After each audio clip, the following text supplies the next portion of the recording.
Hello there! As you can see, it's me, Scrivo. Welcome. And this is the Hobby Show. I've done 2 or 3 of these so far. This is going to be one of the arty streams. But what I'm going to do this week, just to mix it up a bit, I'm going to be doing on a lot of the, when I do the art side of things rather than the hobby stuff, is I'm going to do, I'm going to start working on some pairing card artwork. So what I've been doing over the course of the last 2 years now, I think it's roughly ended up working. I've been doing kind of one-off little cards. In fact, let me just tiny little cards with specific people's factions on for when they're playing in a teams format of like 40k, Heresy, Age of Sigmar, whatever. And they're good fun, but the challenge is that every time I'm drawing something kind of one and done, which is lovely. So I'm actually going to start doing digital bits of artwork, especially on stream, for each faction, so that I can then get a small batch of these done, so that people can just buy a set of them and just have some cool artwork that we can use as pairing cards. But rather than me just going, right, tonight I'm going to do a themed stream around this faction, I thought I'd let it be you guys deciding in the chat. So I'm going to wait till a few more people come into the chat, because obviously there's only a couple of you in there at the moment. But what I'm going to do is I'm going to go through each of the factions, and we're going to see what if someone wants to kind of suggest one, and then we'll kind of chat through it and pick out a thing to use as the kind of imagery. So my goal whenever I'm doing a bit of pairing, kind of like a faction piece of artwork, is that it will always kind of very much give away what the faction is. So it's all well and good going, I'm going to draw a really obscure little gribbly creature that might be in one of the Homunculus Covenant's kind of testing bays, but if you give that to someone, they're not going to know that's a Drakari card. So it's about making kind of iconic, recognisable and interesting to spot. So my goal is always that. So, and it's got to be fun to draw as well. That's the other big one. So cool. Yeah. So just wait for a few people to appear in the chat. Oh, that's the wrong thing. That's the one. Very good at this, you see, guys. I'm almost professional at this sometimes. So what I'm going to do, whilst we're kind of waiting for people to join the chat, I'm just going to kind of sit and scroll through and kind of mumble about some of the factions that I kind of probably feel a bit more interested in drawing and kind of starting with, and just get a feel for that, because it's never easy. Like, figuring out where to start can often be a challenge. Like, there's obviously some of the most iconic factions to cover, because I'm starting from the very beginning, but it's making sure that I don't just do the best one first, I guess, would be the challenge, right? It's always the challenge I find with this sort of shite. So what I'm probably going to do is let's scroll down to... So Space Marines would be an obvious first starting place, but I've drawn a lot of Space Marines. I could do without drawing Space Marines straight away, I guess, because that's the challenge, right? I had a similar sort of problem with Orcs. I've drawn a lot of Orcs because it's quite a popular faction, but... and obviously last week, 2 streams ago in fact, I drew a Custard Cream Custody, so there's obviously that's already done, covered, it's great fun, but I'm not sure. So let me know in the chat, guys, what you fancy watching me draw, because that's always the challenge, right? If you guys are going to be sat here watching, you may as well want to watch what I'm drawing. Sounds very super obvious when I say it like that, but yeah. Oh boy, it's going to be a long stream. Alright, just checking that the stream's actually working as well, because there's nothing worse than the technology doing its thing and not actually working. So I checked up my phone, it seems to be working. There we go. Sweet. Sweet as a nut. Right. Yeah, so let's have a look. Let's have a look at some factions to get a feel for it. So I love that straight away, after you go through all the combat patrols, when you have Games Workshop's website, warhammer.com, on just 40k, it straight away goes to Hellions. Yeah, they seem like they must be popular at the moment, right? And those spite lists, horrible. Horrible, horrible, horrible. Battle Predators, great. No comments. Right, so what I might do is I might look at iconic things I could draw. So I could start by drawing someone like the Lion. I know I said I don't really want to draw a Space Marine, but at the same time, pretty badass. Look at that guy. He looks like he could be the Lion of Castellan Rock, or whatever it was called, the thing in Game of Thrones. Yeah, that might do. I find Tau suits quite hard to draw, so that's always a good challenge that maybe I could do. Dante, pretty iconic. Carl the Betrayer, another Space Marine, right? But it would be kind of cool eventually to draw him. I've drawn a lot of commissars over the years. It's surprising how many people play guard and want pictures themselves as guardsmen and stuff. It's quite cool. So, yeah. Demon Prince would be fun to do, but I feel like there's probably more iconic units to use when drawing a specific faction, but yeah, whatever, I guess. All the tanks. Tanks are boring to draw for me. I think I'm more about bodies and people and monsters. It's more exciting, like drawing a Carl or an Iron Hair champion. Much more exciting than drawing a Baneblade, because a Baneblade's just a big box. But yeah, I don't know. It's terrifying. Being this open on what to draw is just, I'm like, where do we start? I don't know really. Fascinating. But there's so much choice. Like, I'm blown away by the fact that there is 5 types of flipping war dogs. I still look at it and go, why? Why is there so much choice? It's not fair. Yeah. Well, yeah.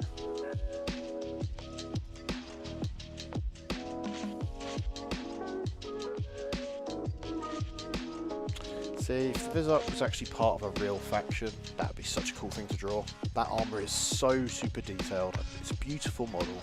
It's one of those things that I enjoyed painting mine when I first got them. And one day I'd like to repaint some, you know, just not at the cost of having to paint the whole elf army. Like, same with Yvraine. She was fun to do. I learnt a lot whilst painting her for the first time. But... Aha! Matt's in the chat. Something from the Necromunda range. The challenge is, Matt, it's going to be a bit of a pairing card, so it needs to be of a faction from 40k. So that's the only downside. I think down the line I could do a Necromunda art stream. That'd be really fun. Doing a ganger would be pretty cool. I think that'd be really fun to do. And it's always something you can kind of have some fun with. So to me, a big part of the 40k universe is the whole John, Blanchett Zoo, grimdark style. And then like all the kind of early 90s artists, that whole kind of foundation that was laid for the kind of the almost the genre, because grimdark is its own thing, I'd say. It's all good. It's all good, Matt. It's all cool.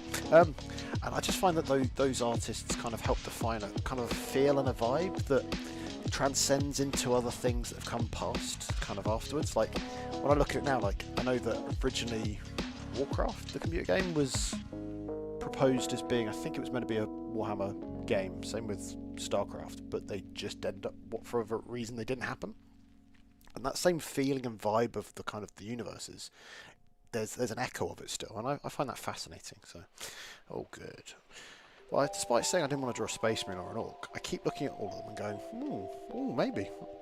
So there's something fun about it. But yeah. Yeah. Necrons are fun, but again, it's one of those things that's just like, it needs to be something iconic, and it's like, do I really want to draw a Chronomancer, or do I want to draw a Straw? Some sort of big Scorpec Lord ripping things apart because the Destroyer cult has taken him. But you never know.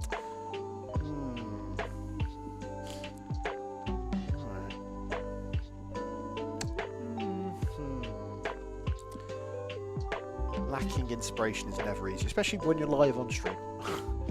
So what I'm going to do is I'm going to keep scrolling for a little bit, and when something catches my fancy, unless someone pipes up with something that goes boom, that's the one to do, I'll just probably just go with something. So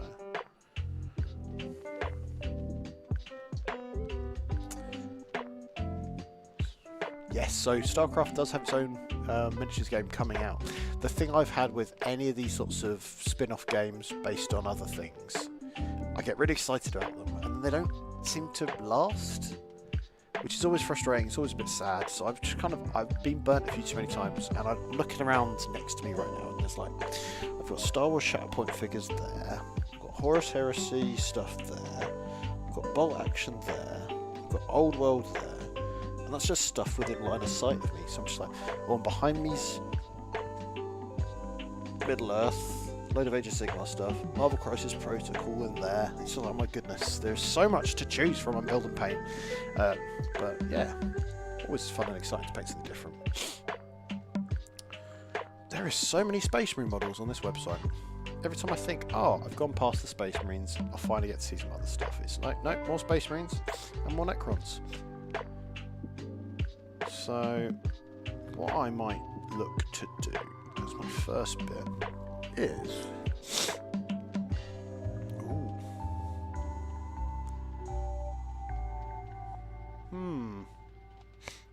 Nothing is exactly standing out. This is the challenge. They've got a lot of power armored guys, and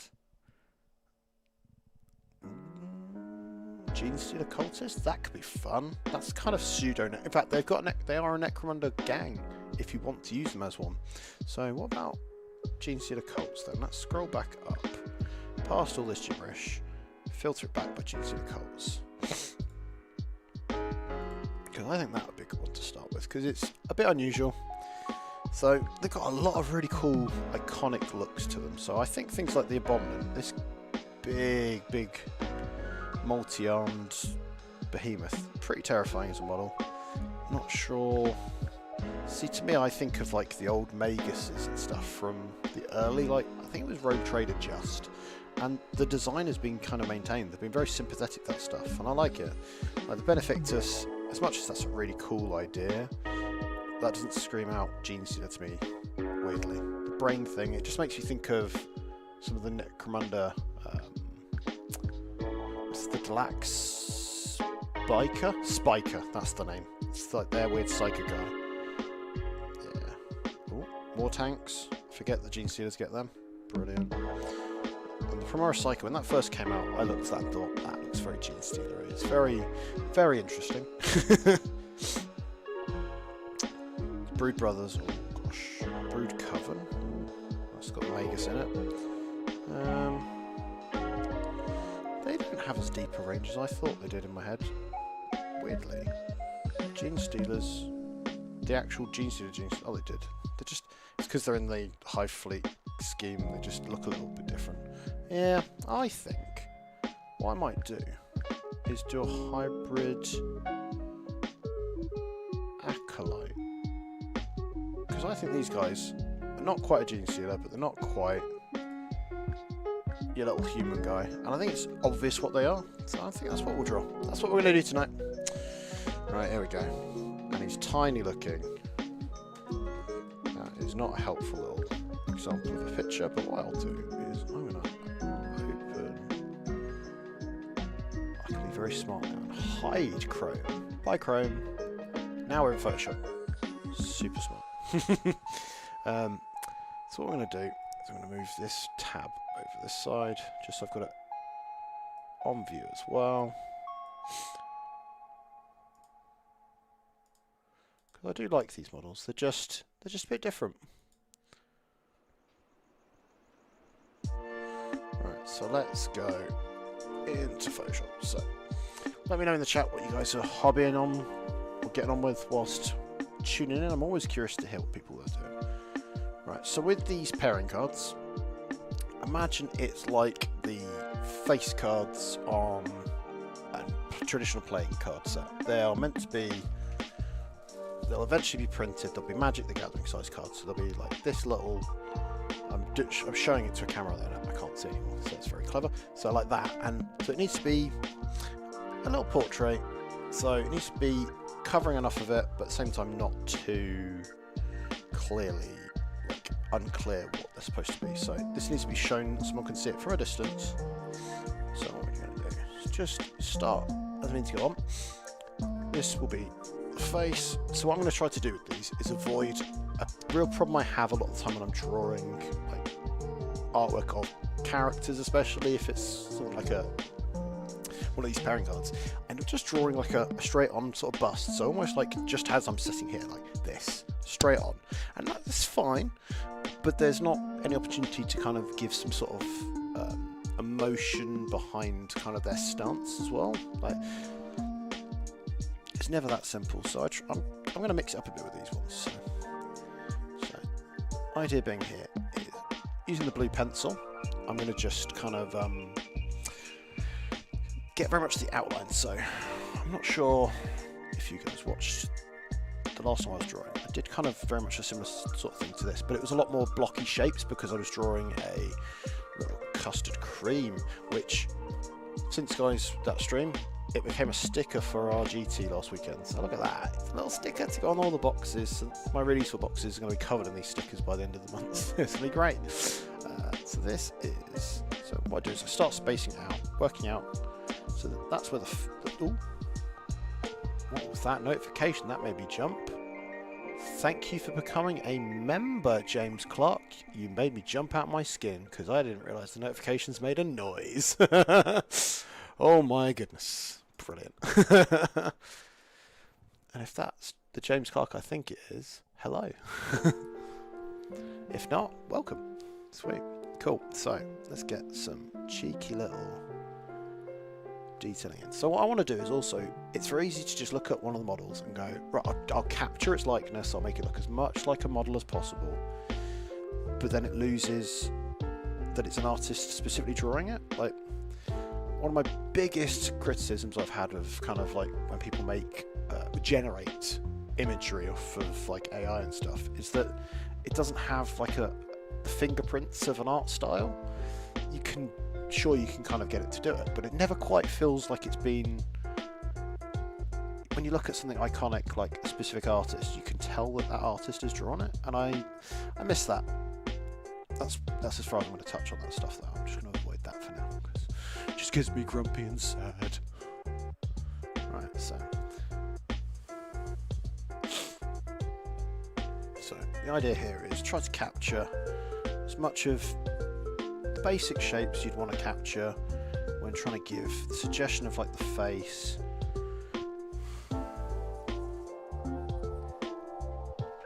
What I find fascinating is these models, the more you look at them, the more detail you don't appreciate, especially when you're looking at these models on the tabletop. They're just like, they're there, it's cool, don't get me wrong, but it's the stuff that if I was painting these models, I'd probably be crying by then because there's just so much little detail that gets just put in, layers and layers of it. Like, I think I have the same problem often with my orcs where I'm just like, I think I've done it, and then there's just another little band or a thing.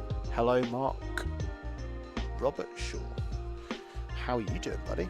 How are you? Yeah. I find sometimes especially Games Workshop miniatures, have just got that little layer more than I think I really want to paint. Especially if I'm wanting to paint it quickly, that you kind of feel guilty that you're kind of not utilising such detail that is there. But at the same time, I'd rather that to some extent. Like, I look back at some of the older models that I've got, and I'm like, I love the simplicity, don't get me wrong, but they are quite boring. But I think there's a happy medium. Like, a lot of the Age of Sigmar world over the last sort of 5 years, I've looked at and gone, that's a battle line unit. I've got to paint 20, 30 of them, and they look like a special character. I'm not sure I can be bothered, if I'm going to be perfectly honest, which is always a shame. But, and that's not because I don't like painting, it's just because it's literally so much work. And we do want to get them to the tabletop, don't we, right? Yeah.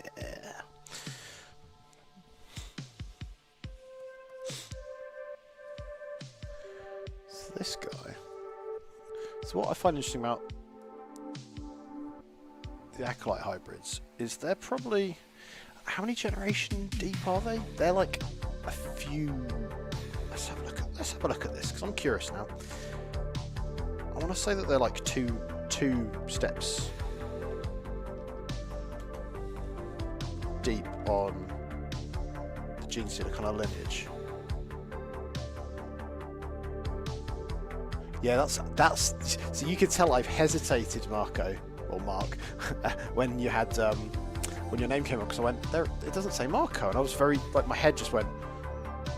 Am I misreading this? And it's that whole weird thing of like, am I just being a potato? And the reality is, probably. Right. So let's have a look. So an Acolyte hybrid. They're the very first hosts that become infected.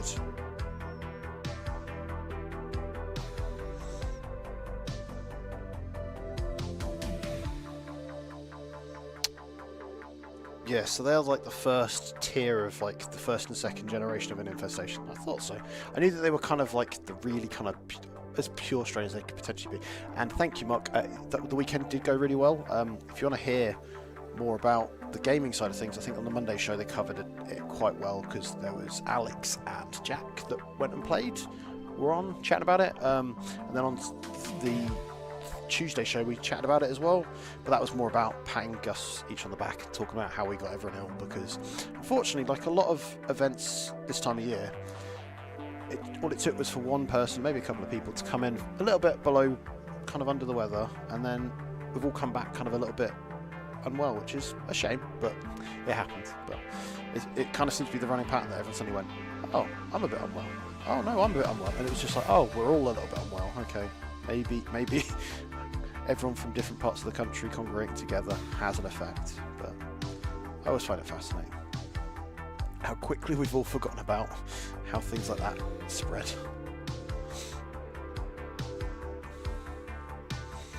And what I find fascinating is that a lot of the gene sealer traits on these hybrids, like the elongated head, sure, that's very noticeable, but it's more the skull-like features that appear. That's the bit that I really kind of latched onto when I saw these compared to the neophytes. Was it neophyte hybrids? The other ones, yeah. Which are like the only just about not quite human. These guys are like as far away from being human now as they probably could be. Always makes me think of the little kids in the film Akira, well, the manga Akira, I guess, originally. But yeah, they're all a little bit like otherworldly. And it's appropriate when they're aliens, I suppose, in this situation. But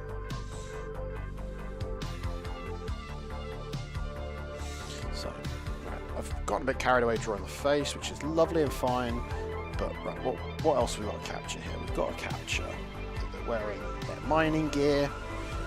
This was the big change that I think I noticed coming back into the hobby, is that they just kind of teased these guys. I think there was a Death Watch Kill something board game thing back when Games Workshop went, here's some new models, and they did the whole Kill Team Cassius and a bunch of the Gene Sealer cultists, and they added in this whole new flavour rather than just driving around in like a pimped up Gene Sealer limousine, which was the thing in Rogue Trader. They gave them this whole kind of identity of like them being the working class guys that were working in the mines and stuff, rising up in a big rebellion. And I found that very interesting that they kind of went that route. It kind of it's a good kind of throwback to the fact that a lot of the early 40k stuff is centered around kind of pseudo 80s politics and kind of like that kind of feeling at the time. Like, there was a lot of the whole thing, like the mine strikes and stuff back then, so it kind of feels like a nice political reference to back then as well, which is probably maybe what they thought intended to do, but I can't imagine like a 2000s international multi-billion companies like team were thinking about making a political statement, but maybe it's a happy accident, who knows, or it slipped in, someone slipped in, that's what we can hope, right? Yeah.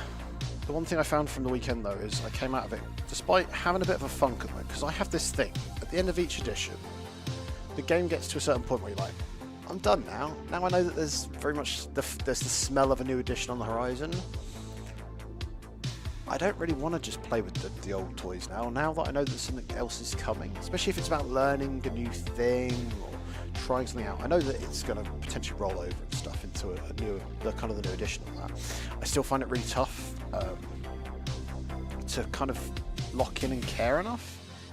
I end up doing a bit more silly stuff, like running kind of themed lists that are a bit stupid. Like my last game, I brought a Spartan, a Relic Contemptor, and I had a bit of a rough time because I went into kind of typical good stuff Votan, and it was hard work because turns out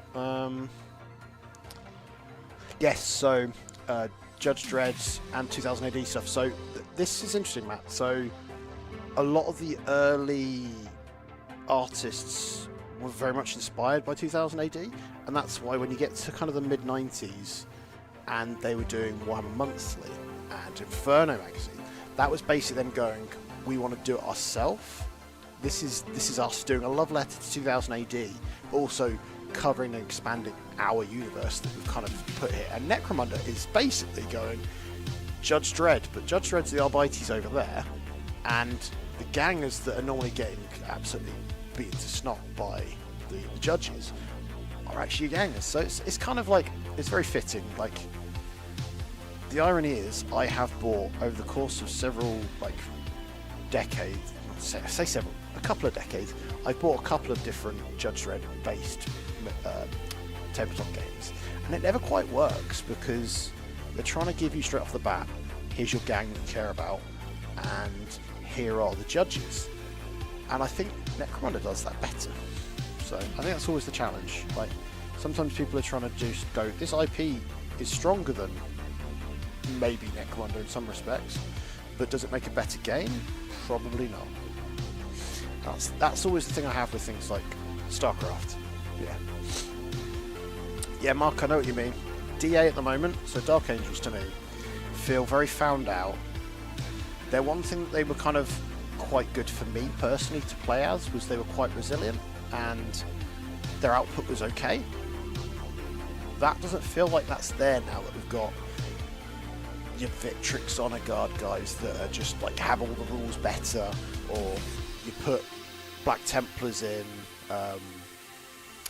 Bastion Task Force. Suddenly it's like, I feel like I'm playing with the lesser version of Marines again, and for a long while, middle of the edition, I was starting to see kind of the sneaking in of like Blood Angels and Dark Angels both had this real kind of abundance of a lot of damage too, and everything started to not be quite as kind of linear and as much as like, okay, if I've got enough damage 2 stuff, I'll be okay, but some damage 3 might help.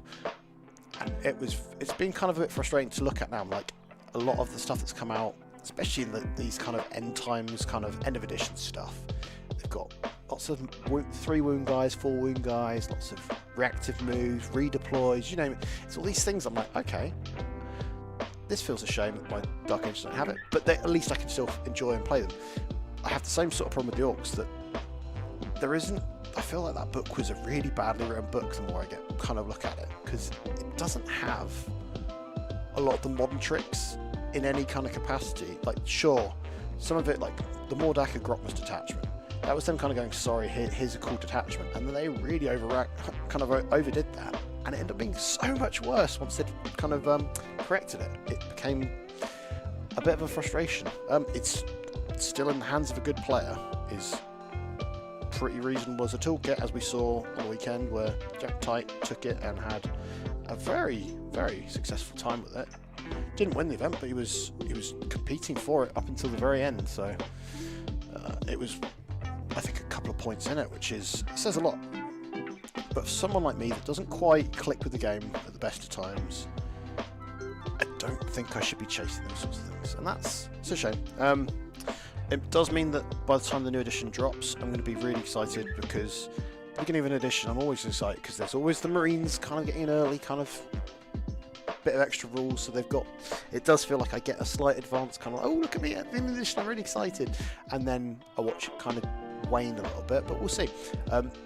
It's a double whammy this time though. If it is Orcs, I'm just like, oh god, I get I'm front loaded this edition, because my 2 big armies, Dark Angels and Orcs, great, but I have to pick. Like, at least last edition I had like a bit of a lag before I got into the Dark Angels, which was into the Orcs, which was fine. I then didn't use them that much, which was a shame. Sure, in the last 6 months I've definitely been playing more Orcs, but that was very much from the team standpoint. I wanted to do something that then could push myself, be more useful, and potentially fulfill the role. I'm not going to worry about that so much next year. Well, next edition, I think. I feel like it'll be a bit more vibes, right? I really like the idea of just going to events and remembering why I enjoy playing this stuff. And Matt, you're very right. The BA Sangard can now, Sang Priests can now join Blade Guard. I've already seen Sam, who goes to the same club as us. He's already primed and half painted 2 priests. So I think think he's excited. If normally if you want a weather gauge of locally if something's going to be quite good, Sam's normally there going, oh, I'm really excited. Like, I'm worried, I'm terrified, because that's my next game. Is I'm playing into the Blood Angels with that, and I'm probably gonna have a really rough time, because I'm gonna take some Space Wolves, because I've got a box of them down there that I've been building, and I just want to get on with them and enjoy something a bit different. And it'll be really exciting, I think, to paint something a bit different, but still within my little comfort zone of power armored dudes. I was hoping that the new Custodes Heresy models would be out by now, but yeah, it's all good. All good.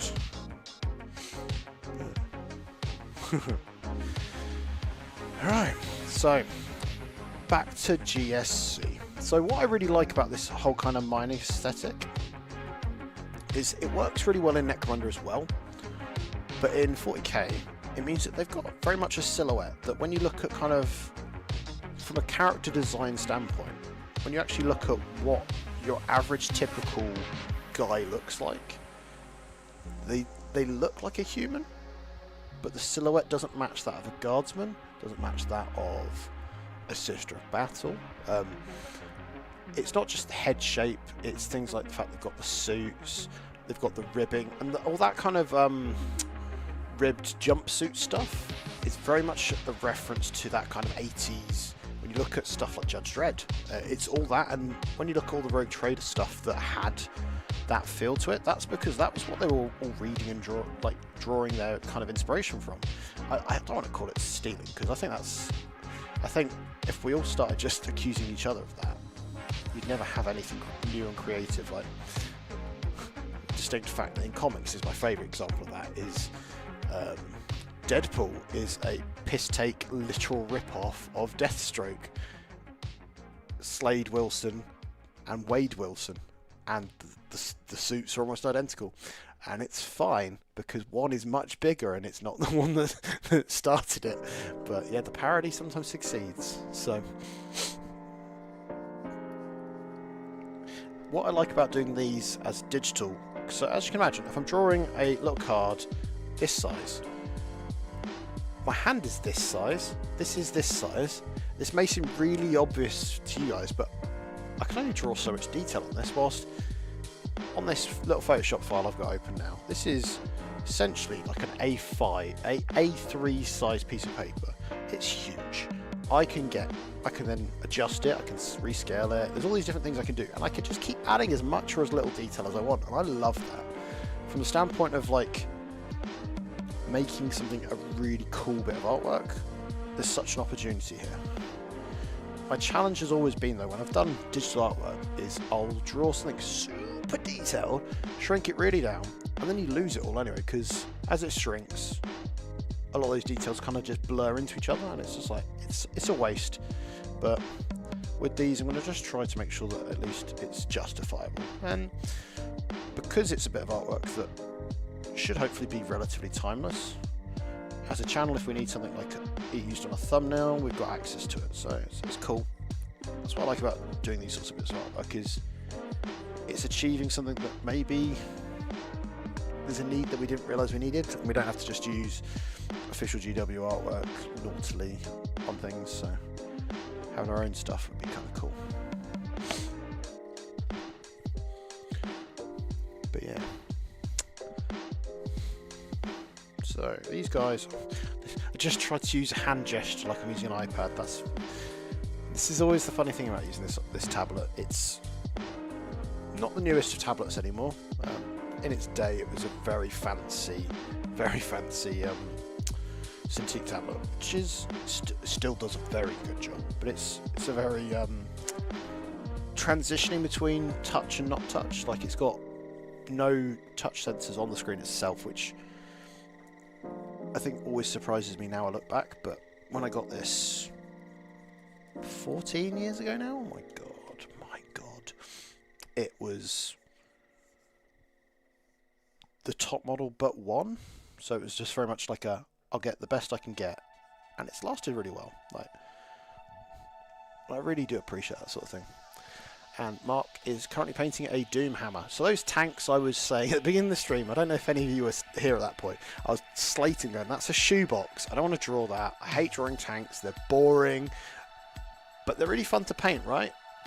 Have you magnetised your Doom hammer, or is it just, I'm just going to paint it as one thing, it's going to be all, I'm going to paint every last rivet, I'm going to do some camo, it's going to be fun, I'm going to hate myself by the end, but I will have enjoyed it, right? Is that what you're doing, Mark? Or are you a mad person that just is slap chopping a shoebox?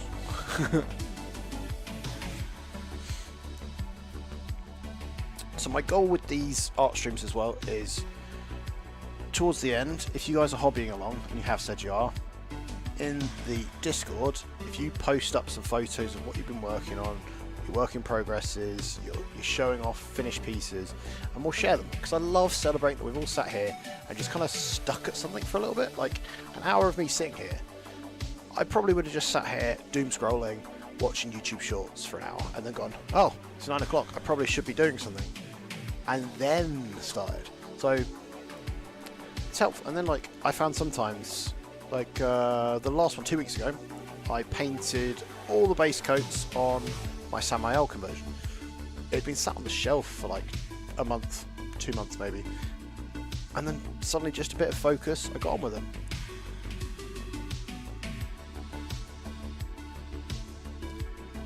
Infantry do get slap chops. Well, that's fair, especially if it's guardsmen, because you do have to have a lot of them. Are you exploring more into your guard at the moment? Because I know that I can tell from your comment you're not enthralled by Dark Angels. Like, I think as a whole, Dark Angels had a pretty good edition though. There's never been a moment where they're not playable. They're just maybe not the most interesting now from a rules perspective. I think that's fair to say when you look at some of the later books, discounting even like the Maelstrom and the Titus stuff. It just feels very much an early start of the edition where there's a lot of, these are the rules you get to have, here's your damage 2, you get very limited rerolls unless they're on a specific character, all those sorts of things. And then it's kind of all scaled slowly. I wouldn't say it's gone astronomically out of whack, but it does feel like, if you look at the first 3-4 books, like until they've been given a massive correction, like say Admech, they've been kind of, they're okay, they're fine. Like Necrons. The way people are playing Necrons at the moment isn't necessarily stuff out of the book. Doesn't mean the stuff in the book isn't good. Unlike Dark Angels, where you look at it and go, the one guy that played Unforgiven Task Force this weekend had a really rough time, according to the stats. And I find that very fascinating, that that should be the icon. That was our index detachment, and it's still unplayable 3 years later. I say unplayable. You can play it, just it's going to be hard work. And I don't know. I feel like the release schedule, kind of doing this, you get your book and then you're kind of left, apart from maybe an emergency Grotmus style patch type thing. I feel like we're done with it, right? To me, it feels the digital release of rules this edition has kind of made me feel like, sure, make us pay for our rules in some respect, whether it's a download code, whatever, I don't really care. I want to support them by buying the stuff they've worked on.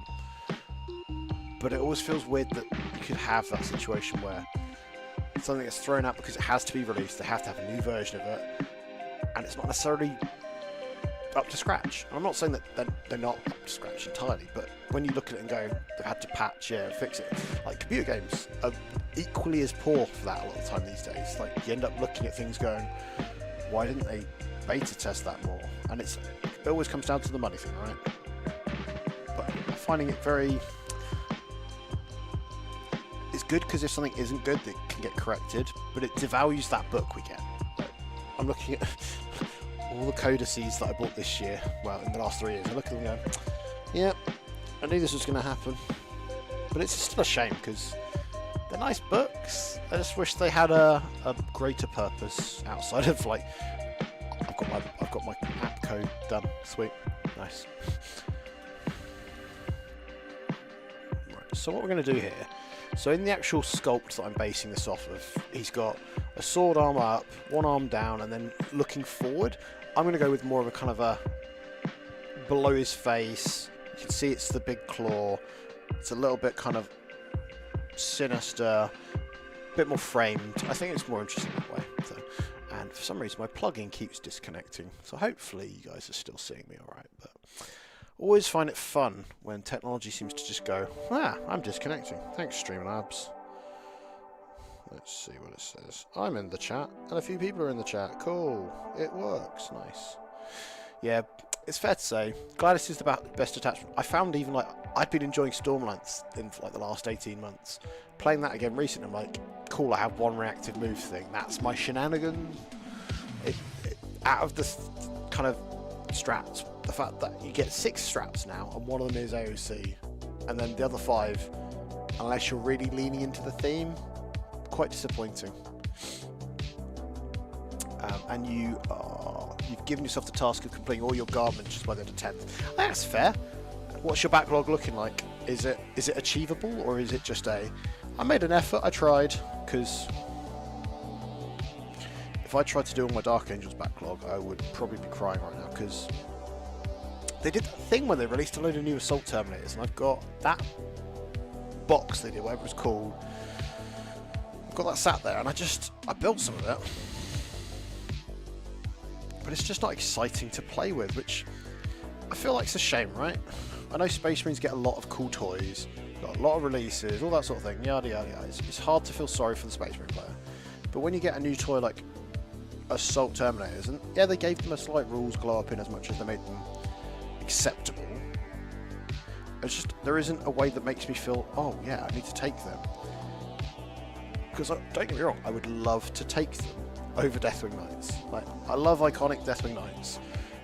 For a long time I used to take a unit of 5 of them, or at one point, looking at some old photos, I used to take a unit of 6 of them because I was a mad lad trying to squeeze in some points in, I think it was end of 8th. And I look at that and go, I don't want to always have to take that unit. I want there to be other choices and it not be, I've toned myself down by taking this, which always feels a shame, right? Like, there's the opportunity to go, right, they do a slightly different job, they're not awful, they're not as good, but you'll still have a good time using them, and we don't quite get that at the moment. Yeah. And the funny thing is, with detachments, like, Rob, part of the team, Rob Kimpton, he's been having a fun time playing with Wrath of the Rock. I never enjoyed or appreciated its playstyle. I still haven't managed to kind of click with it. I didn't like the fact that it gave my opponents some agency with how I could interact with things. And like, if you're going into a shooting army, you can't do your counter charge thing. It felt a little bit kind of like, oh, that's a shame. But I get it.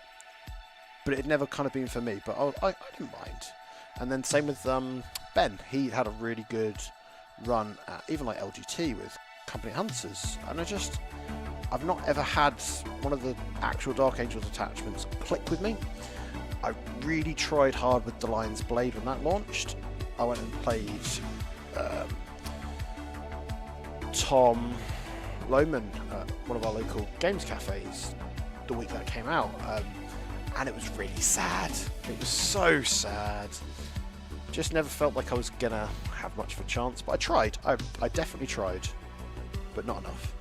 I think that was into Index Death Guard, which is always a bogeyman for me. So maybe that was more my problem than its problem. But it's again the age-old problem I've had with certain detachments where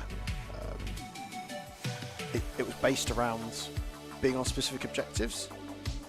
Getting your detachment's rules only when you're in a specific location always felt a little bit unfair.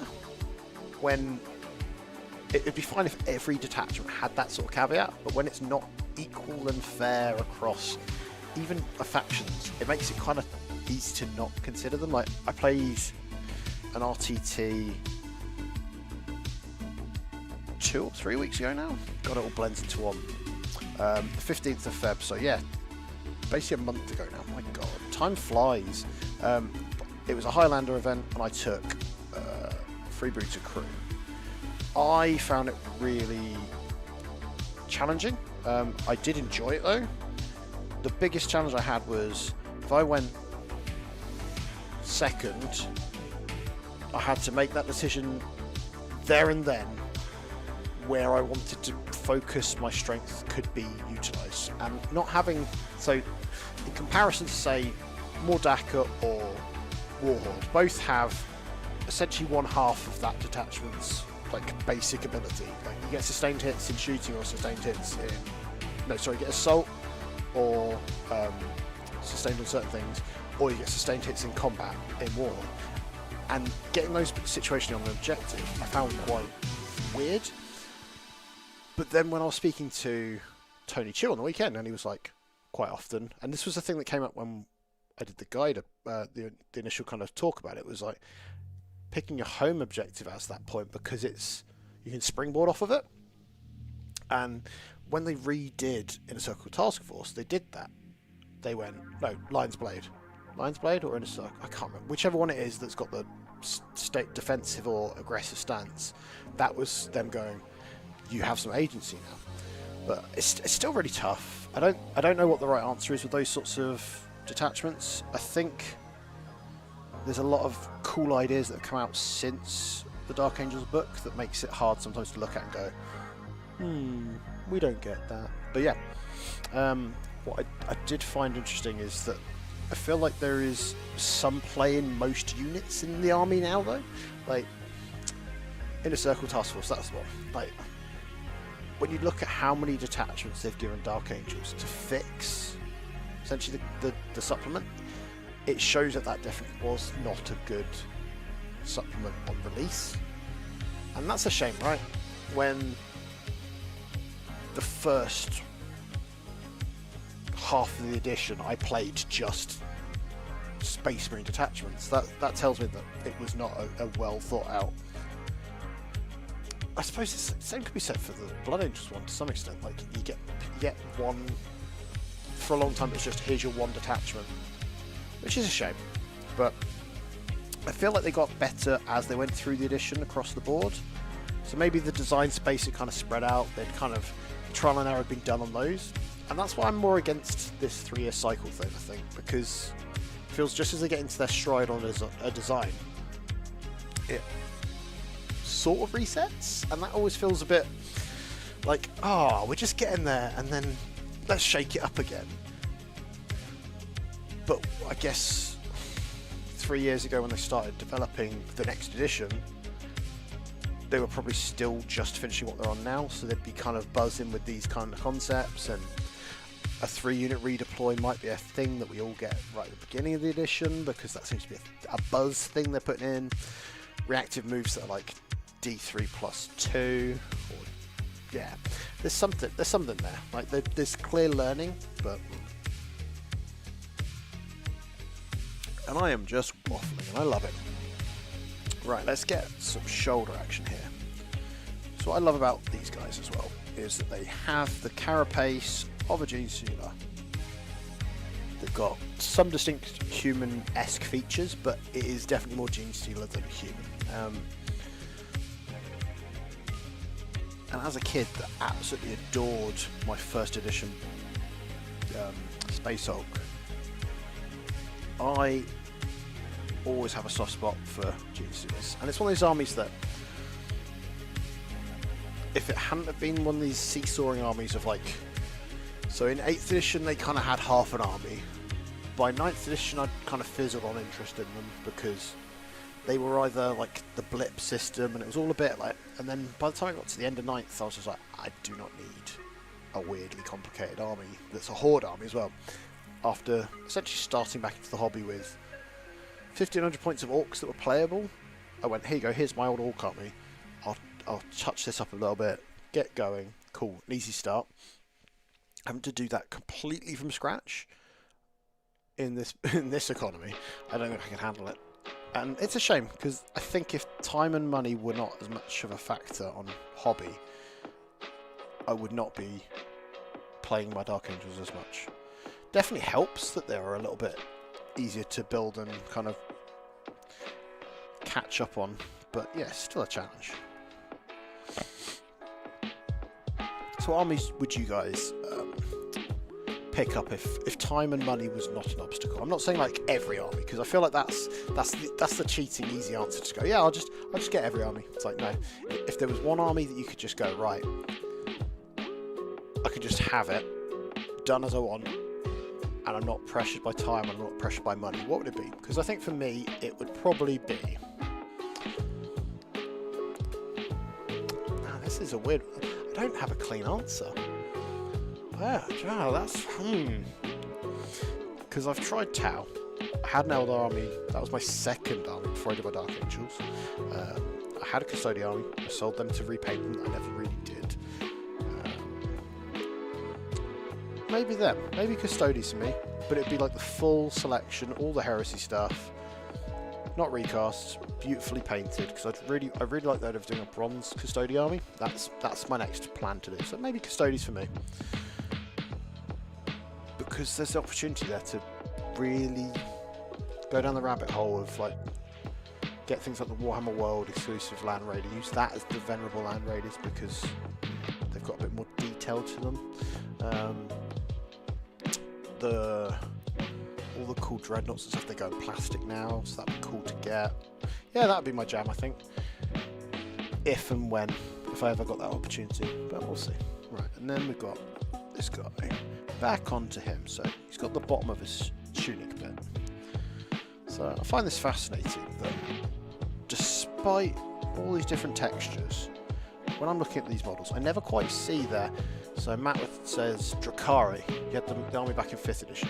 So Matt, if the rumours are the way that they've kind of had this cycle where they've kind of been like a limbo outside of getting a couple of little bits and pieces, they're due a big range refresh. If they do, that would be a good time to jump on it. Not because I'm trying to press you into doing it, but because I think you'd really enjoy it. Yeah, the Warhammer World 1, I love it to bits. I've got one built and painted, like half painted, ready for my Dark Angels.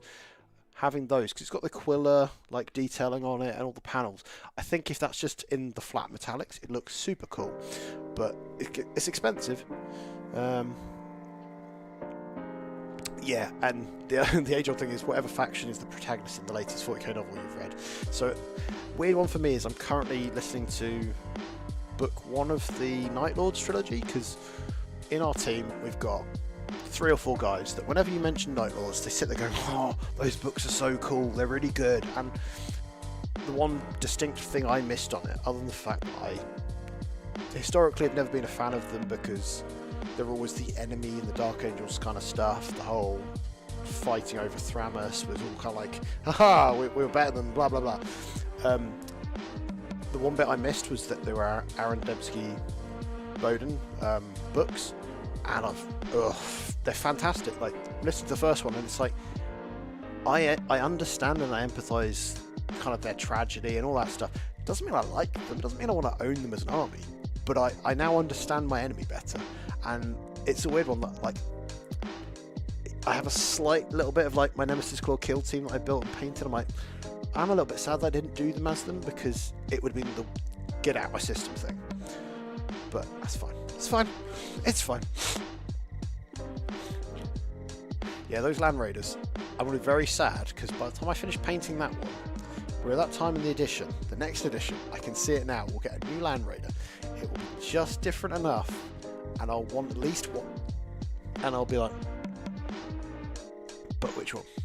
Yeah.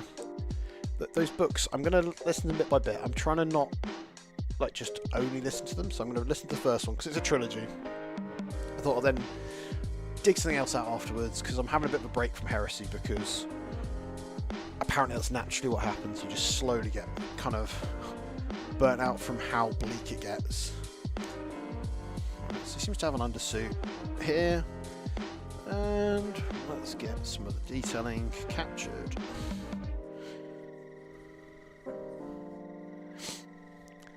Yeah.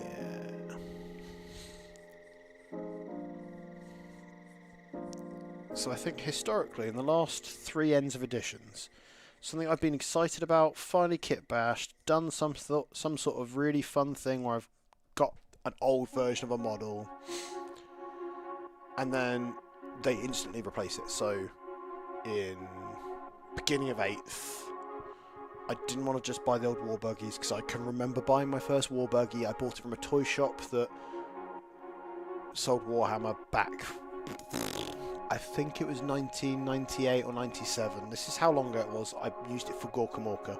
I wasn't going to buy one of those models in 2012. I was just like, no, you can get and see.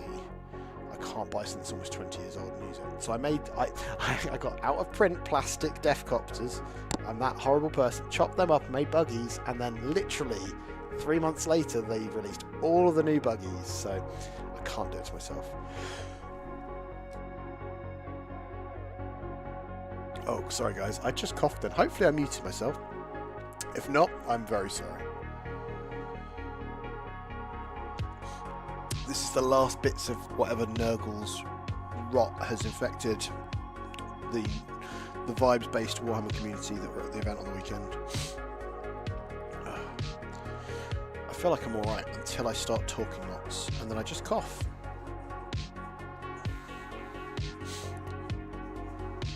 So what I'm trying to do here is at least give an impression of the fact that these guys aren't just a genius. They're not just a guardsman. They're not just a traitor guardsman that's got a weird bumpy head. I think that's the distinction I liked about the update to the GSC stuff, was that it gave you an understanding that there's a lineage to it. They aren't just appearing overnight, and they're in the shadows. And I find that really cool as a kind of an aesthetic and a choice. So that's what I want to make sure that this captures as well.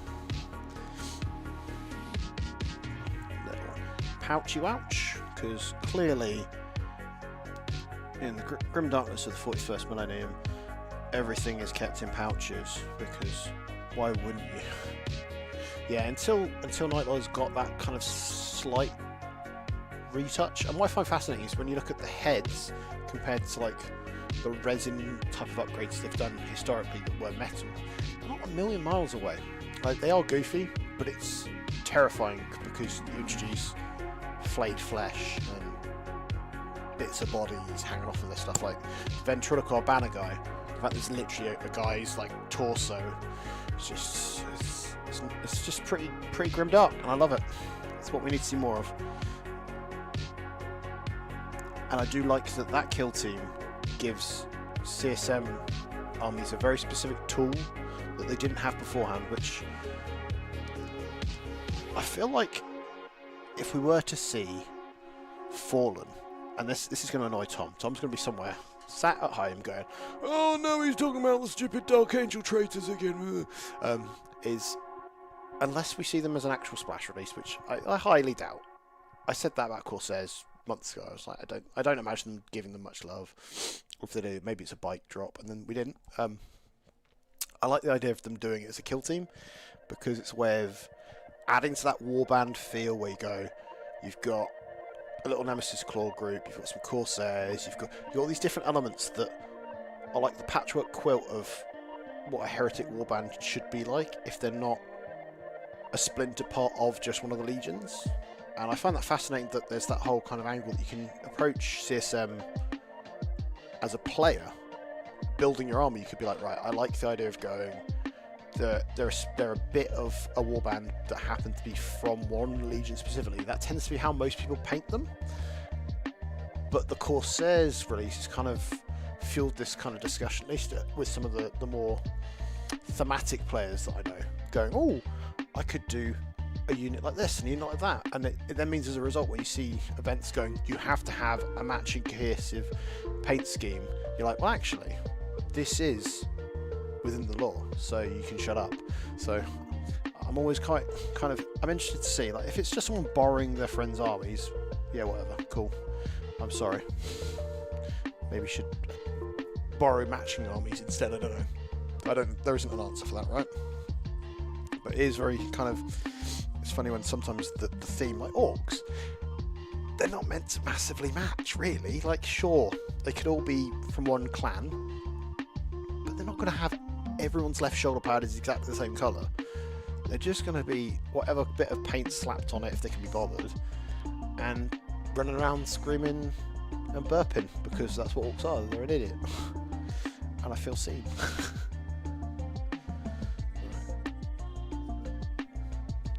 So my plan here as well is, if I really enjoy some of these bits of artwork, I can expand it to be a full thing down the line as well, because sometimes you're like, oh, I've drawn this cool picture, and then you go to actually put it on a slide or use it as something, and then you go, actually I can't because I cut myself off at the bottom. Like, as you can see here at the bottom of the screen, there is nowhere to go, which is fine, it'll be okay.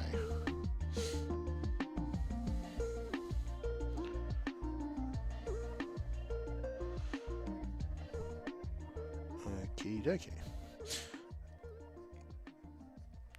So I believe next week we're going to be going back to TTS Fight Night after having a week off, because last week, with all the prep for the event, between us we were like, I don't have time to play another game in between prep and stuff, which is, sure, disappointing, but it was very much like, I think it was the right call, because if we hadn't have rested a little bit beforehand, I think we'd all have been incredibly ill. And you know what it's like, you go, I want to do everything we can do and promise we can do, and then it's just actually, I have really overpromised and I just need to sleep. Which is why tonight even I'm like, oh, got to just before the stream, I was like, I really could do with a nap. But that's the good thing about the stream. It means that between us, we've all encouraged each other just to get up, do something, like hobby away, even if you're just sitting, like tidying some boxes up or whatever, because sometimes my most productive hobby evenings have been when I've just gone, I will reset my space, I will put all these paints just floating around back on the shelves, and the next time you want to do stuff, you're like, cool, I am ready to rock. And it's exciting, because then you're like, I don't feel like because sometimes I get a bit overwhelmed by it, like, I'm not a tidy person, but it gets to a certain point where you're moving stuff to do things, and you're like, well, actually, if it wasn't all here, I could just be doing the thing and could be more productive, and then you become less frustrated by it, and that happens a lot for me. I'm just like, why don't I just tidy up? Why can't I be more normal? As I scream at myself. Right, let's zoom out a little bit. Let's have a look at where we are with him. So actually, I've done this thing that I quite often do, especially when I'm doing physical art, is like, I've left a lot of space above. So I'm going to do the really smart thing. I just move the artwork up a little bit, because what I can do now is slap in the other arm, or at least the suggestion of it. So let's get the arm itself.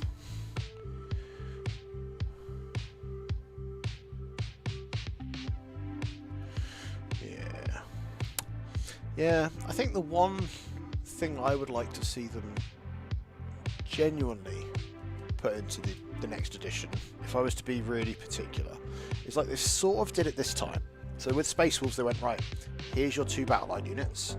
You've got your own unique. This was already their thing, right? They already had Blood Claws and Grey Hunters. They gave them their own different names. It was like, they're your tactical squad, they're your Devastators, they're your assault squad, whatever. They gave them all those unique names, but they actually gave them specific models for it.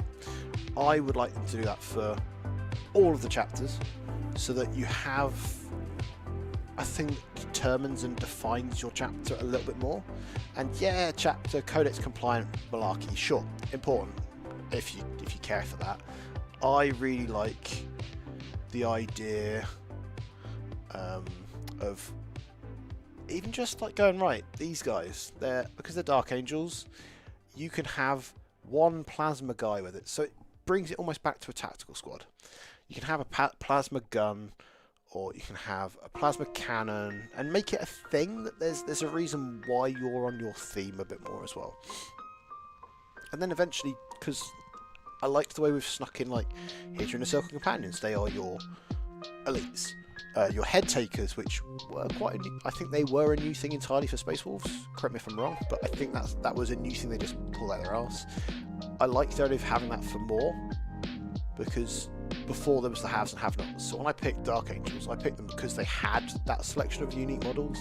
The reason I didn't go for things like Raven Guard is because there was a character. You're like, cool, I paint them black and I get a character. That wasn't exciting, and I like the idea of being in that design space where you don't have to be reliant on universal kits, because why would I worry about buying a Stormspeeder when I could use a Dark Angel Stormspeeder Vengeance? to me that's much more exciting and unique, and I'll still own both, but it then gives that requirement that I've committed to buying other important things, and that's cool. I think that's the space I'd like to go into, is seeing more of those things. Is it the healthiest way for the game to progress? Probably not. I like that you don't get restricted. Like when I first got back into Marines, Dark Angels had a list of like 5 units I couldn't take. So I couldn't take Stern Guard, couldn't take Vanguard Vets. That was because we had our own Veterans kit, which was basically just Marines. They were awful. Lovely models, but they were awful. They were never particularly playable. Couldn't take Storm Ravens, couldn't take Centurions until 9th edition. And by that point I went, no thank you. And they've been very good this edition, but I've been stubborn and going, no, can't make me. My Saturnine Terminators may get turned into some, but as soon as I do that, it guarantees they'll disappear out of the game. But we shall see. We will have to see. I would like to see a condensing and blending of the Marines. So there's been a lot of weird rumours of like sort of tactical Marines coming in. So I wouldn't be against them going, here's updated intercessors, and making them basically tactical Marines as close as they can, because like the Land Raider, like the Terminators, I think Land Raider, Terminators and Tactical Squad and Devastator Squad, if you take them away, you're not playing 40k Space Marines. Like the Inceptors being a replacement for like the jump pack guys, to me tells you that was a failed thing, because they didn't replace them really. They were kind of sort of like Gravis guys, look at them go, they're just really chunky Space Marines, they're not Terminators, and there was never that melee angle to it. So I now look at it and go, I want them to just bring back the reason that tactical Marines were kind of cool, that they were that cookie cutter, like every Marine can do the role and we just load them out as is appropriate for the mission. And that gives you that opportunity to kind of maybe give Legion, or sorry, chapter specific things. I get so carried away with being a Legion, because why not? Yeah. I just think there's opportunities there that they can explore without undoing what they've already done, because you can't close the whole, oh, we did Primaris, like it was done now, we've got to get over it. It's just how they move forward on that.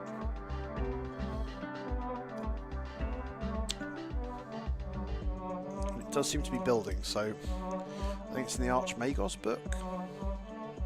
There is one character of the Admech that's desperately trying to reform and bring back the Void Dragon, which is entirely ridiculous, because Mars is built on top of it. And I find that fascinating.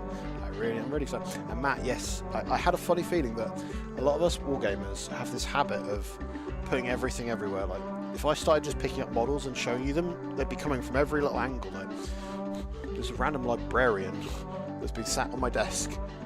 This guy, built him and painted him like a year ago. He's just sat on my desk, no clue why. Next to a box, 3 pens, plastic wrappers, you name it. I'm not a hoarder, you're a hoarder. Right. This is exciting. Look at this guy. He's starting to actually look like a little naughty gene sealer. Right, so give myself a bit more space here. So I actually have space to do the little pendant thing that hang off his little belt. I always found these sort of symbols very, like, I think these sorts of iconography, the more I look at them, the more I look at it and go, okay, they have really just distilled a faction's kind of silhouette in a symbol form, and I do love that. Like,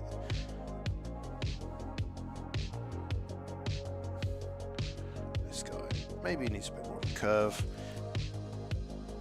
This is a good example of why I enjoy doing the digital stuff over physical. I'm going to try to do a bit more physical art though, because it's something I've really do missed. So in my kind of hobby space, when I first got back into the hobby, it was very much my distraction from my other creative endeavour, which at that point was weirdly comic artist, which was hard going. I needed something that was a creative outlet, but also a thing that was different. So it gave me an excuse to go and spend time with my dad, reconnect with my schoolhood friends that we'd all weirdly got back into. Like, we'd all started just randomly buying Warhammer kits around the same time. It was like there was like the kind of internal clock of like, we've done pretending to be adults. We've grown back out of this whole concept of going out and being sociable down pubs or whatever the heck we were all up to. We were all settled down. We'd all started to find our way, and we all just went, we naturally need to go back to wargaming because now we've got a little bit of money. How about let's not have any money? And that's what it felt like to me. I was like, cool. It was almost like this internal clock that just said, now is the time. And it was cool. Don't get me wrong. The guys that I got back into and had been playing games with for decades at this point, I've never been particularly like motivated by going to events in that respect, so I inevitably did find other people to play with as well, which was cool. I still get to play with them. I do struggle sometimes playing with them now because between games I'll have played several times across that month and they won't have played since the last time they played me, and that's fine, but it does end up creating a little bit of feel bads with they'd all said, can you bring orcs next time you play? And I turned up with orcs and I brought the Gaz brick and I brought cool stuff, but it was all good stuff, because I found if I always tailor myself down, I end up having a really rough game where it's not fun for me either. If I turn up and I've just brought 12 mech guns, I'm not going to have fun. I don't think I can have 12. I can have 9 now. 9 mech guns. This shows how long since I've taken any out. Right? The last time I took mech guns, and it was trying out Mordaka for the first time. It was awful. Awfully good. But that was the point. I didn't enjoy that. So I prefer, if I'm playing them, to bring a strong list, but then I can play it to a level. Because if I'm going to do something goofy, I'll do something goofy. If I'm doing something goofy and I've also got a shite list, I'm going to have a rough time. The game isn't balanced enough that I can go, right, you guys don't want me to bring the Lion and some Deathwing Knights, cool. Even with 2 units of Deathwing Knights, I still would have a rough time. I brought 1 the last time we played, but still was too good. So I think if I played with them again, I'd just bring a load of bikes and really kind of lean into that. It'd be fine, but it would also be really tough because we've been playing on a really themed board where I couldn't drive any bikes anywhere. But it's glorious. Glorious. Yeah, it's part of my end of edition kind of malaise of kind of being not that fussed by playing competitively, because it just feels a bit bonkers unless your army's in that bonkers category. I'm just kind of switched off a bit, but it means as a result I've been looking at doing crusade stuff again, which is fine, and I do enjoy that stuff, but I always feel guilty that I put a lot of energy and thought into it and then don't do any of it. So in the next kind of 3 months period that we've got before the edition cycle potentially changes, if not that I know anything, just based on purely looking at the calendar from the last 3 edition changes, it feels like I've got time to spend enjoying that stuff. And I think that's, we often all get carried away about the perception of our enjoyment of the hobby being centered around results, and I think sometimes it's nice to remember that sometimes it doesn't matter.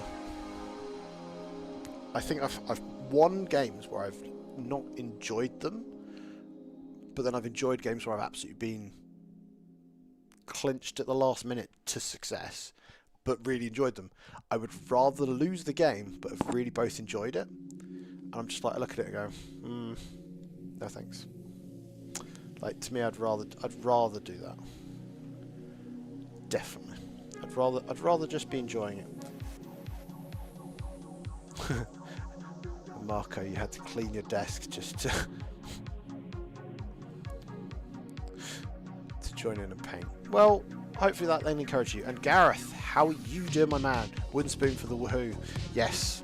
So that's the thing. Like, I would rather play a game with Gareth, knowing that he's going to maybe struggle because I brought a good list, but then I can lift my foot off the pedal a little bit, while sometimes we'll both be frustrated if I've brought a bad list and it just feels like I'm just letting someone kill me. It's just like that, it's that weird balance. Like, I don't think the game itself has enough internal balance in the factions alone, let alone across the factions, to be like, I've just brought a list, it should do okay. Like other games, like something like Shatterpoint, where there's a lot less variables, you can literally turn up with 2 boxes and go, here's my team, it'll be fine. It's not the tournament competitive angle of it, but it's playable, there's synergies, it's all there self-defined for it, it's great. I don't think 40k has that, and unless you've got a great understanding of the game, and you know how much to tone it down, and I don't think I'm ever, there's times where I've managed to kind of get it all right, like making it kind of, so Gareth now mentioning in the chat, he, so at the beginning of the edition, Tringwall Games Club, my local club, did a crusade. I had a bit of a mixed armors list. I had things like a Brutalis. I basically played Highlander with my list, and it was an okay list. But Gareth, bless him, had such a beautifully painted Iandan Wraith themed list and army that he built, where even like his Guardians have got Wraith style heads converted onto some stuff. But the problem is, most of the data sheets that he was using, like the Wraith Blades and the Wraith Guard, in the index detachment didn't have, this was after they'd fixed the whole cheat dice that Eldar had. It just wasn't good enough, especially at 1,000 points, that he took a lot of this and then he didn't have the other tools, and that was really unfortunate, because you looked at his list on the table and went, that is cool, I want to see that do a thing. Unfortunately, it couldn't quite do a thing, and then in that game, it was the weird thing, like, I rapid ingressed my Brutalis Dreadnought, failed the charge. He didn't then kill it in response because the list didn't have enough stuff to deal with it, and it was just really like, it felt sad, because it was like, there should have been something that army could have done, and it didn't quite click. I think it was just a lot of bad dice as well, which just, I never like to blame dice, but sometimes they can be cruel. But when I'm trying to bang out a 9-inch deep strike from 9-inch charge, I've got no one to blame myself, right? But yeah, I didn't feel punished in that game, which was unfortunate. We'll have to have a rematch. I'm sure there's a way of playing them still. Yes, and more Shatterpoint. Like, so that's my thing this year. I want to try, like, I've been trying so hard competitively, but at the cost of the other games I enjoy playing. And it's not like saying, oh, I still got to play it. Like, I wasn't playing other games. I was playing just match play 40k, and it is great, don't get me wrong, I really enjoy it, but it does get to a certain point where you're like, I've got all this other hobby stuff and hobby friends that I'd like to spend time with. So I think I've got a YouTube members video I'm prepping at the moment, where it's kind of exploring that whole kind of balancing between systems, because I don't think there's a golden rule with it, but I feel like there is definitely something to be said about kind of going where your enthusiasm is, and never feeling guilty if your enthusiasm doesn't match your current like circle's kind of vibe. Because when I got first into the hobby, like my schoolmates, none of them really wanted to go to events, so I went to an event on my own, and probably one of the best things I ever did. I went to Warhammer World GT, placed somewhere in the middle, and after that it snowballed. If I'd not gone and just carried on just playing with them, I probably would have kind of fizzled out in the hobby a little bit, because my hyper focus wasn't able to kind of get its teeth and claws into it, and I think that's fascinating. Like, but it was very not me going and just, I'll go and do something on my own. I always like to have someone with me, and so I think that was quite bold, and I think more people should try. And if, like, on the flip side, if you want to go and play narrative stuff, seek out those big narrative events, and don't feel worried that all your mates just want to go and play a GT where they're going to get space points. Sod it, go and play it a grand narrative. You'll have a ball. Yeah. Let's have a zoom out of this boy now. It's looking pretty scary. What I might do now I've got a bit more space is I can actually sneak a little elbow. So what I find fascinating when doing these kind of arms the way I've done it I've given us kind of suggestion of foreshortening. So the hand is kind of all clawed all up, so it's like this. But if you've got your arm kind of clawed up like that, your arm is all behind, and it's going to be a bit more hidden. Yeah, I think this looks cool.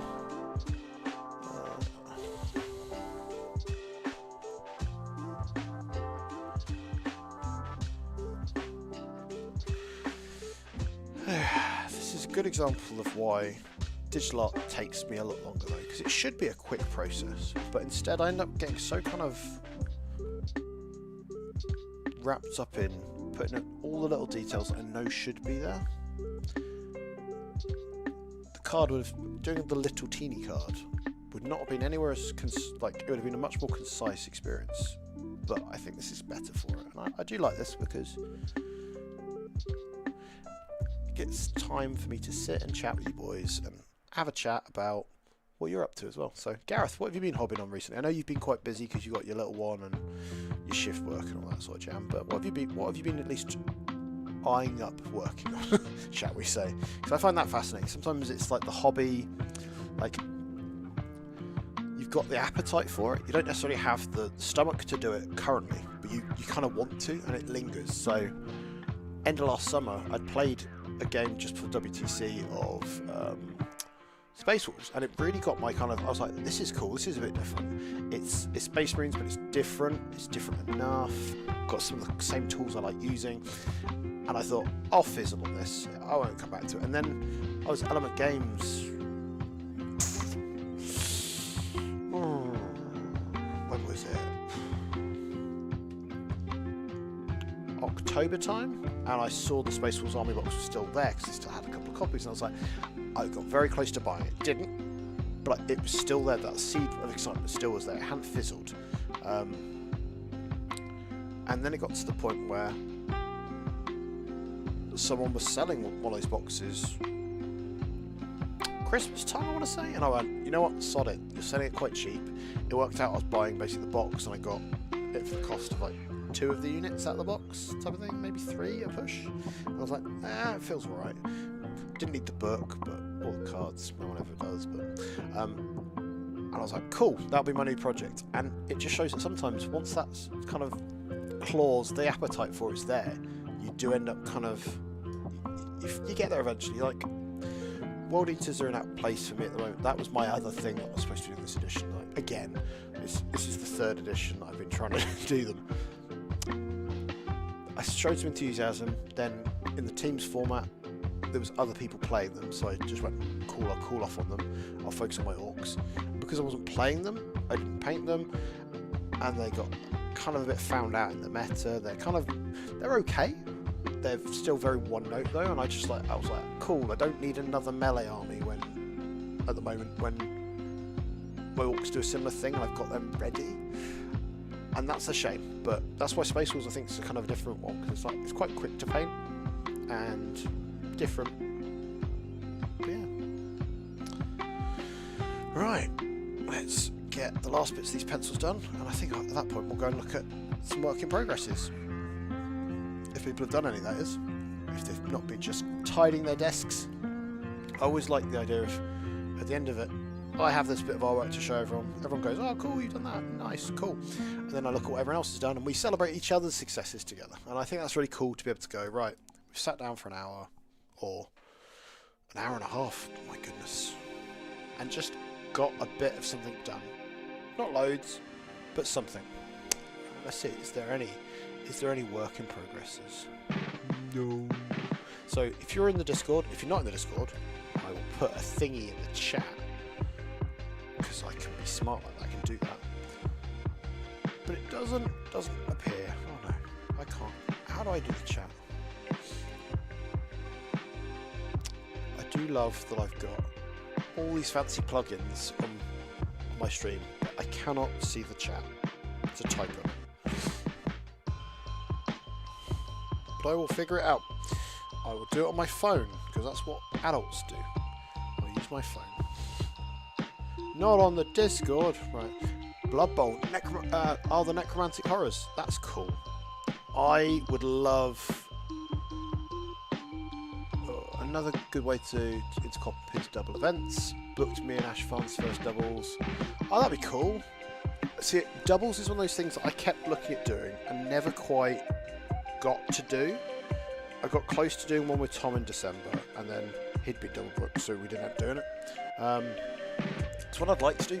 I think the challenge is that 1,000 points, you just no army is equal at 1,000 points. Like, some factions do better than others. Like, I found 1,000 point orc army lists super easy in Crusade. I could be like, cool, here's some boys in a truck. You'll get one las cannon if you're lucky out of a Space Marine list. I think you get one dreadnought or one tank, but you won't be able to get much more than that. And it never felt quite balanced in the same way, which I think has some charm to it, that no one's necessarily going to have to take it this seriously, unless they are literally going, I'm going to be cheap and points efficient. Like, when we were doing those Crusade sort of games, I was like, unless it's something really special, I didn't spend more than 150 points on a unit, because it needed to do a lot for more than that at that point. Because if a 60 point or 80 point unit of elves with Dark Lancers could just blow a tank up, it didn't matter that the tank was 260 points at that point. It's gone. I always found that fascinating. So Necromantic Horrors Blood Bowl team, that's cool. I have behind me up there, from when they got released, the Chaos Dwarf Blood Bowl team that I still will do. I will do it, but it's one of those things that, because I'm not playing Blood Bowl, they're there. If I was thinking about Blood Bowl, if I had the appetite to play Blood Bowl right now, because I have the new rules, I've got the stuff, I could do it, I'd probably have got them on my desk, I'd be working on painting them. Instead, I've got, what have I got on my desk that's got me excited? Oh, the really healthy one, yeah, it's the Sword Brethren from Black Templars. I converted them into Blade Guard. I already have 3 units of Blade Guard, but they're all normal models. These guys have got robes, cloaks, Calibanite, broadswords. They're fine. They're going to look really cool. I've given them the smoky things from the Inner Circle Companions, and then on their backs they're going to have Deathwing Knight's spare shields, because I've managed to get 6 of them because I'm a monster. That is not a healthy thing to be focusing on, but my brain goes where my brain wants to go. Like that librarian I showed you earlier, I built him when these were done. I've also then got a Judicia built in the same way. I've got a captain, and who else have we got in here? Let's have a look. I'm curious now. Yeah, so I've got those 6 dudes. I've got a captain, so inner robes, despite having probably more captains than I could legally field across half a tournament, a Judicia and a chaplain, and it's cool because they're all in robes, but again, I don't need them, so I haven't. And then I've got this cool Azrael kit bash as well that's sat waiting to get done. This is Helbrecht converted into Azrael, because sure, who doesn't need their 5th Azrael model? It's fine, it's completely fine. And this GCO cultist's face expresses my own frustration at my backlog. So, I think this gives a kind of a vibe for what the faction is. I think this will look cool as a little card, using it as a bit of artwork that we use in streams as well. So this could be part of a thumbnail for one of Tom or Davey's things. That'd be neat. And I like the idea of having these little bits that are unique to us, because there's nothing worse than looking and going, that's the Codex artwork. I've seen that before. It's everywhere. It doesn't grab. It's not the attention. Like, the biggest thing that I found I loved about Goonhammer when they first started doing all their stuff was Rob's artwork. It's super cool. It's not very Games Workshop-y, and that makes it stand out, because it's that kind of cel-shaded cartoon style, and it's got a lot going for it for me. Right, let's get Discord up. Boom.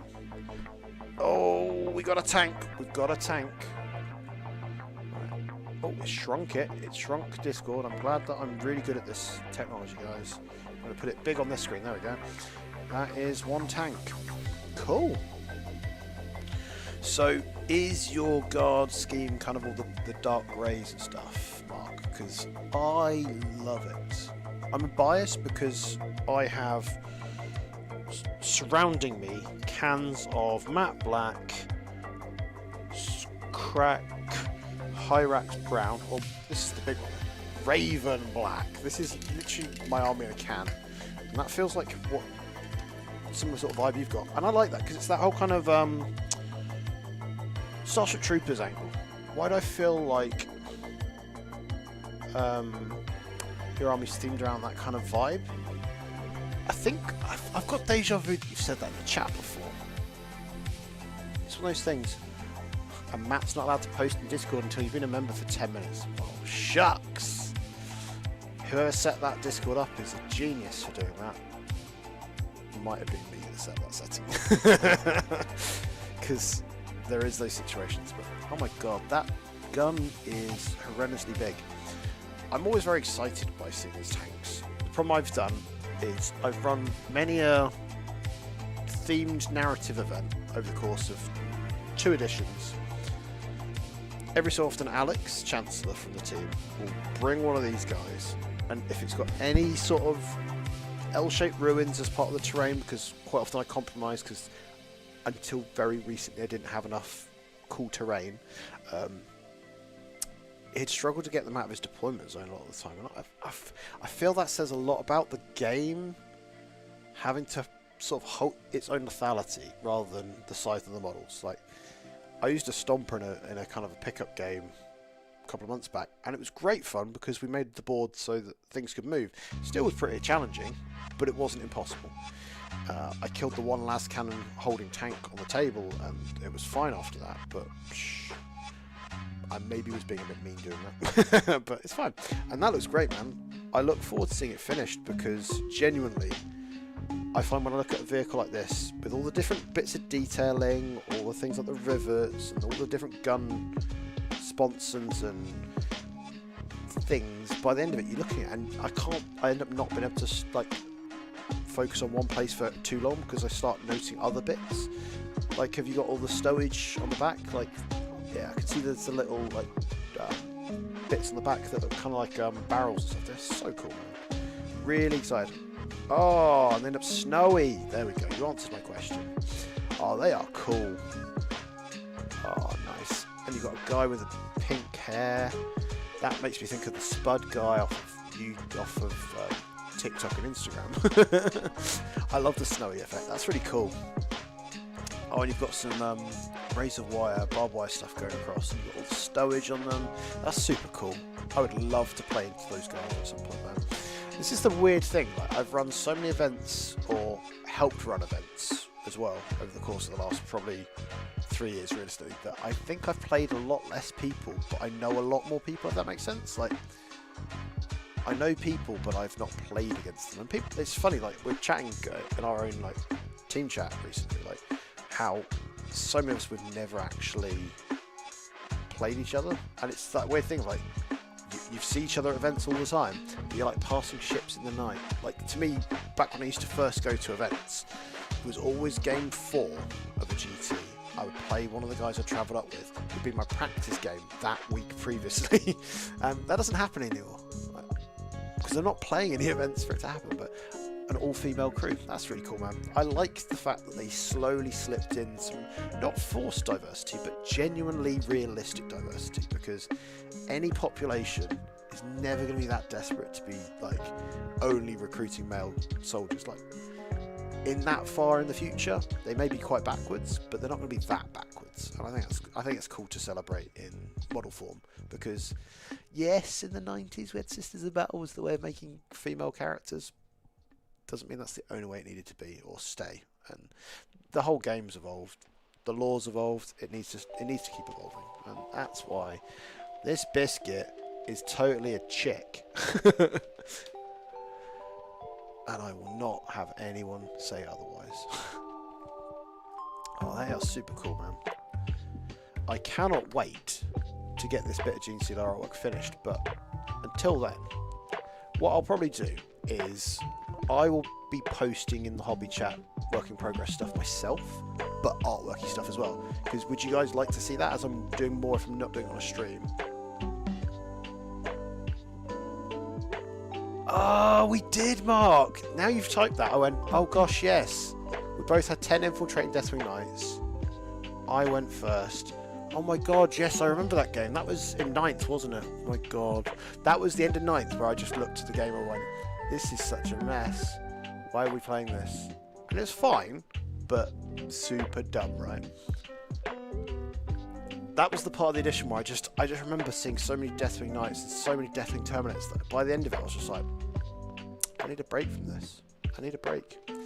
But then when they took the 10-man bricks of Deathwing Knights away from me, I got very sad because that's all I had. What I loved at that point though is you had people like Manny that were absolutely stomping at GTs and Super Mages with Deathwing Knights, and I would compromise the list, make it my own, and then play it worse, and then do completely average. It was like, everyone was like, oh, only wounds on 4. I was like, yeah, I still die because I can't make saves.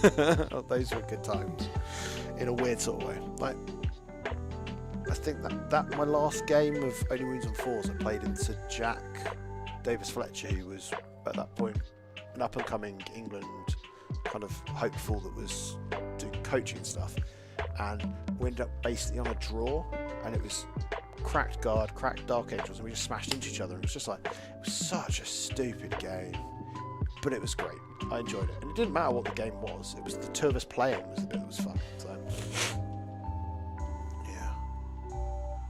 yeah, God, those were good times. Oh, there we go, some infantry as well. Oh, with these Kriegsmen. Oh, yes. The liberal use. I like the way that although you've got the snow bases, you've got kind of the muddiness around the edges of stuff, so it doesn't, because I always find it really weird when you see people do snow bases and it just looks like the top of a Christmas cake, where it's just flat whiteness. And like, yeah, fresh snow, that's how that would look, right? But there's more to this. I like that, and I really like your plasma glow. Like, that blue pops because it's so contrasting to the rest of it. It's a very simple scheme, but it works so well. And those mines are going to give me nightmares, because every time I see someone use one of them, I watch them blow up, and it does nasty things. On the left, dudes, yeah, I can see the slight difference, and that's why I was like, I want to celebrate that, because that looks really cool. I like how a small amount of extra work, I say a small amount, it probably takes just as long as painting the rest of the fucking model, I find sometimes, these little details, but it looks so cool. I like it, man. Well, maybe we'll get to play again, now that I can remember playing it. But yeah, it's good fun. So, thank you guys. I have been Scrivo, and this has been a lovely, lovely chilled stream with a handful of you guys just having a nice natter away, and I've really enjoyed it. Next week we'll be back doing a fight night. I think we're going to have potential new villains, the Twin Lance Tau, against something else. That'd be kind of cool. And obviously there's going to be a stream on Tuesday as well, and then a whole host of lovely other videos. I'm going to hopefully put one out tomorrow as well, because I haven't done one for a few weeks because I'm a naughty boy. Been busy drawing stupid things and failing to run events with everyone. But yeah, until next time guys, it's been a pleasure, and take care.